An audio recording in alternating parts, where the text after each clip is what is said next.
Welcome back, guys. If you always wanted to write a novel, but you get stuck on the first page or the midpoint, or you get near the end, but you can't finish, well, this is a series that I've created, or I am creating, that's going to teach you step by step from point A to point Z exactly what you have to do all along to finish a book start to finish. So this is the second video in a series of videos. I highly encourage you to start with video one, but feel free to ignore that. A lot of people will. And once you see what we're getting into here, then I think you're going to go back and watch video one anyway.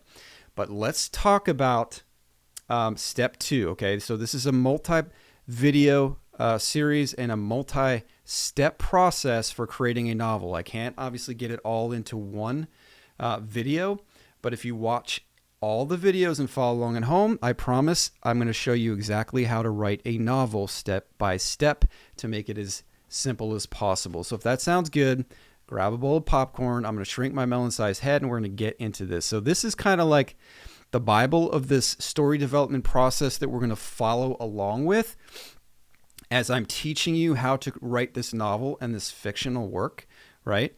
And you'll see here that this document's called the Step-by-Step Story Development Process. In the first video, I went into depth on step one, okay? Step one is to choose a working title for your book. I know it sounds counterintuitive, and it sounds a little backwards, but the title is the most important text associated with your novel and book. It's the first make or break moment that determines whether anyone will ever read your book, right? So it's very important to make sure you have a good working title before you start writing your book, right? So if you've got nothing else, you've never thought of anything, you don't have any ideas yet about what you even want to write a book about, the first step is to come up with a working title. A working title should be clever, intriguing, attention-grabbing, should ideally have a hook. I talk all about this in the first video, so go back and watch that if you haven't already. I'm not going to go into any more detail here on step one because we've already done that in video one. But for this tutorial purpose, I came up with the title, the working title, Dead and Breakfast. Okay? Dead and Breakfast. So one of the things that a good title does is it narrows the scope of what the book could be about, right? So one of the reasons I chose this is it's clever, it's intriguing, it's attention-grabbing. But it also narrowed the focus of what I wanted my book to be about, which in this case is going to involve somehow a bed and breakfast with ghosts or dead people in it, right? And so you can kind of tell that from the title, which is part of what makes a good title, okay? Now, I know nothing else about this book yet. We're literally writing this book together, okay? But the first step in this story development process was to come up with a working title, which I have done. Okay, so now we're going to move on together to step number two. Step number two is to devise and loosely describe your protagonist and your antagonist, okay, in light of your title choice. So the first thing we did is we came up with a title. Now, we have to come up next with a protagonist and an antagonist, okay? Let me read this paragraph and then we'll go get into exactly what that is, okay? We have to define the protagonist and antagonist as diametrically opposed, right? That means they're somehow against each other or complete opposites, right? And they're competing. They have competing high-stakes desires and goals, which will necessarily drive high-stakes conflict, okay? The title we selected in the previous step should naturally guide choices during this step, okay? So one of the things I talked about in the previous video is one of the reasons we start with the title is because it strictly limits the focus of our creative energies, right? Like with Dead and Breakfast as the title, our protagonist is probably not going to be a shark like in the movie Jaws, right? Our antagonist is probably not going to be a shark. The movie's probably not going to be about sharks, right? It could be. If it is at all, then it's probably like about sharks that kill you and eat you for breakfast. But I'm not taking it that direction, right? My sort of way of thinking about this, my imagination doesn't go in that direction. And that's what I like about titles and choosing a title first. It narrows the scope of what you're thinking about, right? Again, for me, it evokes the idea of a bed and breakfast where there's somehow death involved. Okay. Maybe there's ghosts there, or maybe there's a serial killer who runs the bed and breakfast, right? So those are the places my mind goes. Okay. But now, what is an antagonist and what is a protagonist? Some of you know, some of you don't, so I'm not going to assume you know. Definitions here. In storytelling, a protagonist is the main character, right? So like in Harry Potter is the protagonist. It's often the hero whose journey and actions drive the narrative, right? In Back to the Future, we have Marty McFly, right? I don't know if you've seen that. It's kind of outdated now, an 80s movie that I loved, but he was the protagonist, right? Because the story followed along with his conflict and what was happening in his life. So he is the protagonist. One way to think about it, who the protagonist is think about, okay, what's the central conflict or problem in the story? In Back to the Future, Marty got trapped in the past and he wanted to get back to the future, right? So that was the problem. How do I get back to the future? That was the conflict. And so the story was about him, Marty, right?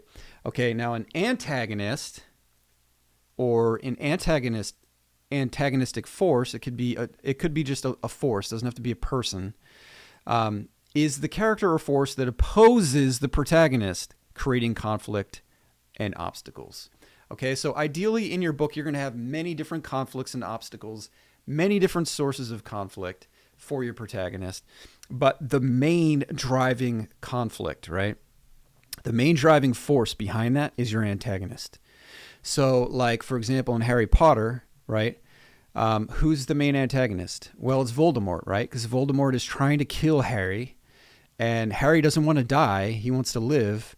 But if the antagonist succeeds, he can't live. So they're diametrically opposed, right? They can't both get what they want. The antagonist, if he gets what he wants, the protagonist can't get what he wants, and vice versa. That's what I mean by diametrically opposed, okay? Now, what does competing high stakes desires goals means? Well, again, they have competing desires and goals, right? Voldemort wants one thing, and Harry wants the opposite. So they're competing. But at the same time, the goals that they're competing for are high stakes. Okay. So what does high stakes mean? I'm going to resize my head here. Just talk for a second. So high stakes means it's important. Okay. It doesn't have to be important to everybody, but it's important specifically to your protagonist. Okay. It's very important to Harry that he doesn't die. Right? It might not be important to me because I'm not Harry, but it's important to Harry that he doesn't die.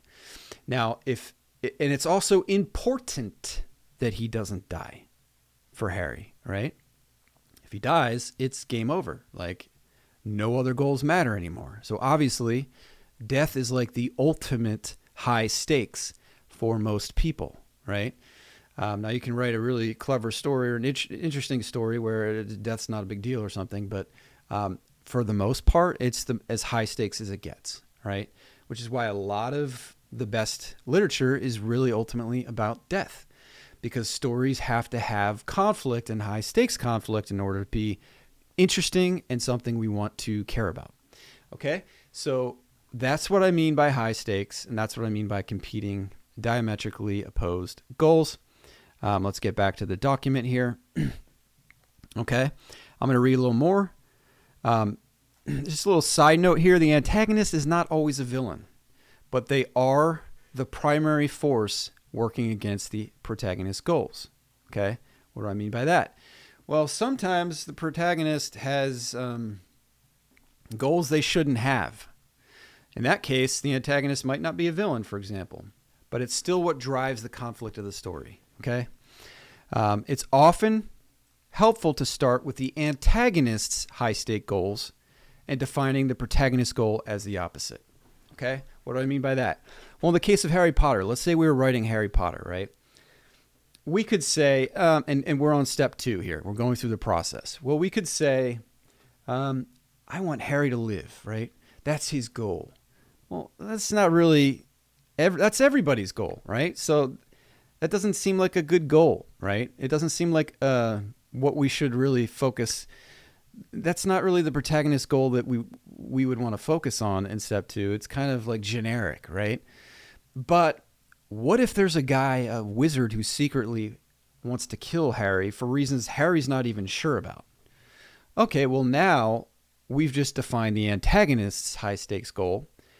And because we've defined that first, it makes perfect sense that because the protagonist's goal has to be diametrically opposed, that now we know what the protagonist's goal is: to stay alive and not be killed by Voldemort, right? So sometimes you want to start with an antagonist's goal, and it helps you define what's going on there, right? Okay, so now we've talked through the definitions. You know what the goal is for this step. You need to loosely describe your protagonist and antagonist. Now, what do I mean by that? Well, we don't need an essay about the protagonist. We don't need a 10-page document. We don't need to know what they look like yet. We don't need to know their eye color. We don't really need to know any details. All we need to know very loosely in this step is what is the protagonist's goal, what is the antagonist's diametrically opposed goal, and why is it high stakes, okay? And why will these competing goals, drive conflict? All right. Now, again, we want to tie this back to the title, okay? Which is why we started with the title in the first place. My working title, is Dead and Breakfast, which gives us a few different places we can go with this, right? There's not an infinite spectrum. It's probably not going to be a story about dinosaurs or Christmas because it's got the title Dead and Breakfast. But we still have some options, right? So we could make a book about a serial killer who runs a bed and breakfast, or maybe a family of serial killers that run a bed and breakfast, right? That's therefore becomes a dead and breakfast. Or maybe this bed and breakfast is overrun by the dead, right? Okay, so what does that look like? That would be a ghost. Maybe the ghosts run the Airbnb or the bed and breakfast, right? That's interesting, and it would tie in perfectly with the title, right? So it all kind of gels together. So I have choices here. Now, I think for me, I'm not really feeling I'm not in the mood to write horror right now. I'm not in the mood to write, a serial killer thriller, although I have done that recently in a different book. I'm kind of leaning more towards the ghost direction. So maybe there is a ghost, right? Maybe there's a ghost, a girl ghost, lives in a bed and breakfast along with her parents. Maybe they live there too. Okay, they're all ghosts, and they live in a bed and breakfast. So there's more directions we can go here. We can say, well, maybe it was their old home, or maybe they haunt the bed and breakfast. Maybe they haunt it, right? They haunt the bed, the bed and breakfast. And what if they run the bed and breakfast? They run the bed and breakfast, right? And they run it for other ghosts. They run it for other ghosts. And the other ghosts, use this building as their bed and breakfast. The other ghosts use the building as a bed and breakfast. Okay, so that's interesting. And maybe it's a building that living people also live in, right? Or so maybe there's a family there. Or maybe it's a bed and breakfast for the living too. It's a bed and breakfast for the living as well. If you don't have this all fleshed out yet, you're just going to write notes like I'm doing. And then eventually we're going to get to the important thing is the protagonist, antagonist, and the conflict. But I'm just kind of brainstorming out loud here so we can get to the point we need to get to, right? So there's this bed and breakfast, hence the title, but there's dead people there, hence the title. There's ghosts that run the place. There's ghosts living there. There's living people living there and ghost people living there at the same time, which automatically creates conflict, which is cool, right? Because you don't want to be sharing a bathroom with a dead person, right? If you're living. But maybe the girl. Okay, so now we've got our protagonist. It's the girl, okay? A girl. I'm going to say a girl ghost, parentheses, the protagonist, lives in a bed and breakfast along with her parents. Okay, they haunt it, they run it, blah, blah, blah. Now we need an antagonist. That means she needs a goal, right? And then we need an opposing force, okay? So maybe the girl, I like to write maybe in the document until it's solidified because that gives me freedom to, change my mind later. And that makes me feel like I'm not committed to one way or the other. Maybe the girl has the goal of helping her parents